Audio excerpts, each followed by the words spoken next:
तो अगली बड़ी खबर उत्तर प्रदेश की राजधानी लखनऊ से निकलकर सामने आ रही है, जहां अलीगढ़ दलित युवक की हत्या का मामला सामने आया है। बता दें कि हत्या मामले में धरना प्रदर्शन आज किया जाएगा, जहां सांसद चंद्रशेखर आजाद प्रदर्शन में शामिल होंगे।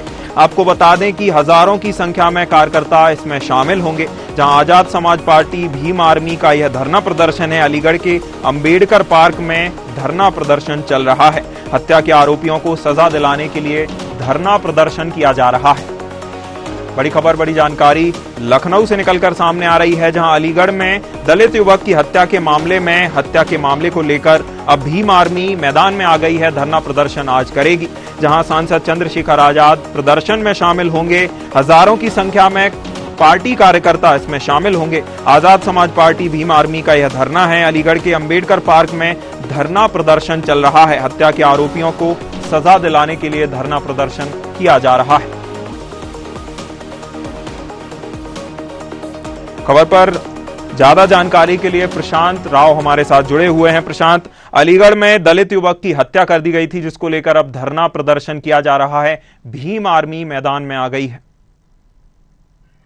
बिल्कुल, देखिए जिस तरीके से आजाद समाज पार्टी के राष्ट्रीय अध्यक्ष और इसके साथ भीम आर्मी के संस्थापक और संयोजक आज सांसद चंद्रशेखर आजाद अलीगढ़ में दलित युवक की हत्या को लेकर जिस तरीके से गिरफ्तारी की मांग चल रही थी, आरोपियों की गिरफ्तारी न हो पाना और उसके साथ ही मामले में शिथिलता बरतना, उसके बाद चंद्रशेखर आजाद ने फैसला लिया है कि पुलिस से यह कार्रवाई जिस तरीके से चल रही है उससे आरोपियों को बचाने की कोशिश की जा रही है, जिसके विरोध में आज आजाद समाज पार्टी कांशीराम के सांसद चंद्रशेखर आजाद अलीगढ़ में आज विशाल धरना प्रदर्शन कर रहे हैं। और यह जो घटना है अकबराबाद के बहादुरगढ़ी गांव की है, जहां अनुसूचित जाति के युवक गौरव की अपहरण के बाद हत्या कर दी गई थी। और इसके साथ ही इसमें जो आरोपी हैं उनकी गिरफ्तारी नहीं हो पा रही थी। 6वां दिन है और 6वें दिन के बाद धरना प्रदर्शन करने के बावजूद भी पुलिस हरकत में नहीं आई थी। तब जाकर ये आजाद समाज पार्टी के सांसद चंद्रशेखर आजाद ने बड़ा फैसला लिया है और उसके बाद इस जो धरना प्रदर्शन उसमें शामिल होने की बात उन्होंने जो है कही है। और माना जा रहा है कि अलीगढ़ में आज जब चंद्रशेखर आजाद पहुंचेंगे तो हजारों की संख्या में आजाद समाज पार्टी कांशीराम और इसके साथ ही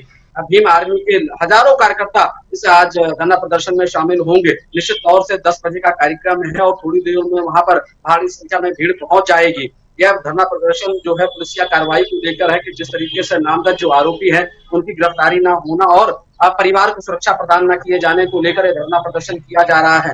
देखिए, उत्तर प्रदेश में कहीं ना कहीं आजाद समाज पार्टी कांशीराम की तरफ से प्रत्याशी और राष्ट्रीय अध्यक्ष यहाँ पर चंद्रशेखर आजाद के सांसद बनने के बाद एक नया उत्साह आया है अनुसूचित वर्ग के लोगों में और इसके साथ ही न्याय की एक आस भी जगी है। तो ऐसे में निश्चित तौर से चंद्रशेखर आजाद अपने जो समाज के लोग हैं उनके लिए यहाँ खड़ा उतरना चाहते हैं और उनके दुख सुख में खड़े होना चाहते हैं। अलीगढ़ में जिस तरीके की घटना हुई उनके मामले जब संज्ञान में आया उनका, तो उसके बाद उन्होंने फैसला लिया है कि परिवार के साथ वो मिलकर खड़े होंगे, आरोपियों की गिरफ्तारी के लिए पुलिस प्रशासन से मांग करेंगे। लेकिन निश्चित तौर से देखिए धरना प्रदर्शन में शामिल होने जा रहे हैं। उन्होंने मीडिया से बातचीत में कहा था कि संवैधानिक तौर पर ये धरना प्रदर्शन करेंगे, शांतिपूर्ण ढंग से धरना प्रदर्शन करेंगे और पुलिस के आला अधिकारियों से मांग करेंगे कि जो परिवार की तरफ से जो यहाँ पर नामजद आरोपी हैं उनको गिरफ्तार किया जाए, परिवार को सुरक्षा प्रदान की जाए। वहीं उन्होंने भीम आर्मी और इसके साथ ही आजाद समाज पार्टी कांशीराम के कार्यकर्ताओं से अपील की है कि धरना प्रदर्शन जो अंबेडकर पार्क में चल रहा है वहां शांतिपूर्ण ढंग से संवैधानिक ढंग से धरने को अंजाम देंगे और पुलिस पर अपनी बातों को मंगवाने को लेकर ही संवैधानिक दर्जे में रहेंगे। किसी भी प्रकार का कोई उग्र प्रदर्शन नहीं किया जाएगा और इसके साथ ही धरना प्रदर्शन में शामिल जो परिवारीजन हैं उनसे वार्ता की जाएगी और साथ ही साथ किसी का कोई अनहित ना हो उस विषय पर भी ध्यान दिया जाएगा।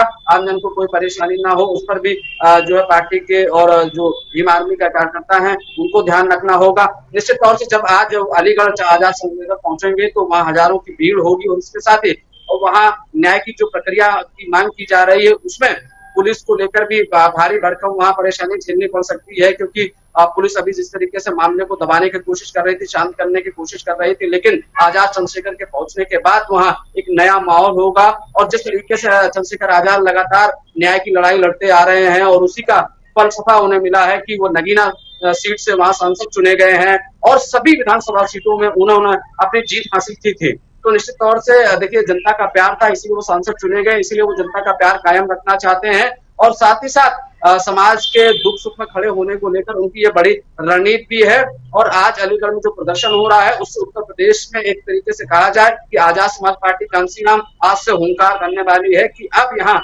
अन्याय और अत्याचार नहीं चलेगा। पुलिस इस तरीके से मामले को दबाने का काम करती है वह अब नहीं होने वाला है, क्योंकि संसद में चंद्रशेखर आजाद अब दहाड़ने वाले हैं और निश्चित तौर से संसद अपनी बात रखेंगे। जिस तरीके से अभी वो सार्वजनिक मंचों पर रखते थे अब वो संसद में भी दहाड़ेंगे, तो निश्चित तौर से पुलिस के ऊपर भी एक दबाव होगा, क्योंकि वो माननीय हो चुके हैं, अब वो सांसद चुने जा चुके हैं, तो एक सांसद के नाते भी उनका दबाव होगा। और निश्चित तौर से जिस तरीके से आज चंद्रशेखर आजाद कहते रहे कि संविधान के दायरे में वो काम करेंगे, संविधान में किसी भी प्रकार से जिस तरीके से जो नीति कानून है उस पर वो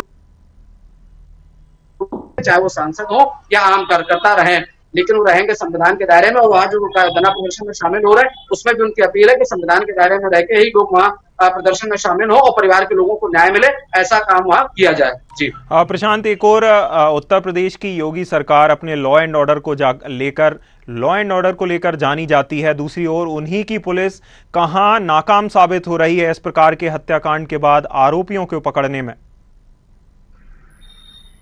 बिल्कुल, देखिए 14 जून को ये जो युवक है उस गौरव की उसकी हत्या हुई, तो उसके बाद इसमें जो नामजद आरोपी है उनकी गिरफ्तारी ना होना, सभी आरोपियों की गिरफ्तारी ना होना, ये नाराजगी की वजह है। बिल्कुल देखिए, मुख्यमंत्री योगी आदित्यनाथ जिस तरीके से सभी घटनाओं पर नजर बनाए रखते हैं और पुलिस के आला अधिकारी हो या अन्य संबंधित अधिकारी हो दिशा निर्देश जारी करते रहते हैं, निश्चित तौर से देखिए यहाँ पुलिस का बड़ा फेल्योर है। उसके साथ ही यहाँ देखा जाए कि जो स्थानीय निकाय है उसका भी बड़ा फेल्योर है। जो सूचना तंत्र है वो पूरी तरीके से फेल उत्तर प्रदेश में दिखाई दे रहा है। मुख्यमंत्री योगी आदित्यनाथ समय समय पर यहाँ पर पेच कसते रहते हैं, लेकिन उसके बावजूद पता नहीं क्यों उत्तर प्रदेश के अधिकारियों का यहाँ जो मिजाज समझ में नहीं आ रहा है। मुख्यमंत्री योगी आदित्यनाथ की सरकार को बदनाम करने में लगे हुए हैं। उत्तर प्रदेश के मुख्यमंत्री लॉ एंड ऑर्डर को संभालने की कोशिश में हमेशा काम करते हैं और समय समय पर वो जो है जिलों का दौरा करते हैं, वहां भी समीक्षा बैठक के दौरान लॉ एंड ऑर्डर हो, विकास कार्य हो, उन पर खास फोकस रहता है। उत्तर प्रदेश के कार्रवाई डीजीपी प्रशांत कुमार ने जब से पदभार संभाला है, अभी तक तो चुनाव के टाइम ठीक रहा है। जैसे ही चुनाव खत्म हुआ तो उत्तर प्रदेश में अभी फिलहाल में कुछ छिटपुट घटनाएं हुई हैं। निश्चित तौर से देखिए इसमें जो है नकेल कसने की कोशिश की जाएगी। अभी चुनाव के बाद मुख्यमंत्री योगी आदित्यनाथ के सभी, चाहे पुलिस कमिश्नर हो, डीआईजी हो, आईजी हो और इसके साथ ही बड़े आला अधिकारी सभी जुड़े थे। एक वीडियो कॉन्फ्रेंसिंग के माध्यम से लॉ एंड ऑर्डर को दुरुस्त करने की बात कही थी। इसके साथ ही छोटी छोटी शिकायतों को गंभीरता पूर्वक लेते हुए निस्तारण करने की बात कही थी। छोटे अपराधियों उसके साथ बड़े अपराधियों पर पूरी पैनी निगाह रखने की बात कही गई थी, लेकिन शायद अधिकारियों के कान पर अभी जू नहीं रेंगा है, उन्हें मुख्यमंत्री की आवाज सुनाई नहीं दी है, इसीलिए ऐसी घटनाएं जो है सामने आ रही है। निश्चित तौर पर देखिए सरकार को बदनाम करने की कोशिश की जा रही है और ये जो घटनाएं हैं वो कहीं ना कहीं मुख्यमंत्री योगी आदित्यनाथ की जो कार्यकुशलता है और उनकी लॉ एंड ऑर्डर की व्यवस्था है उस पर प्रश्न चिन्ह खड़े करती है। निश्चित तौर से देखिए मुख्यमंत्री योगी आदित्यनाथ के सामने जब भी ऐसी घटनाएं आती है तो बड़ी कार्रवाई करने से भी मुख्यमंत्री योगी आदित्यनाथ नहीं चूकते हैं। निश्चित तौर से अगर ऐसी घटनाएं आती हैं तो आगे बड़ी कार्रवाई होना भी लाजमी हो सकता है। जी बिल्कुल, जिस प्रकार से योगी आदित्यनाथ के राज्य में इस प्रकार पुलिस शिथिलता बरत रही है, आरोपियों को पकड़ने में नाकाम है, जिसके बाद मुख्यमंत्री को लगता है कि खुद ही संज्ञान लेना पड़ेगा। वो आप बने रहिए प्रशांत, आप हमारे साथ, हम आपसे आगे चर्चा करेंगे।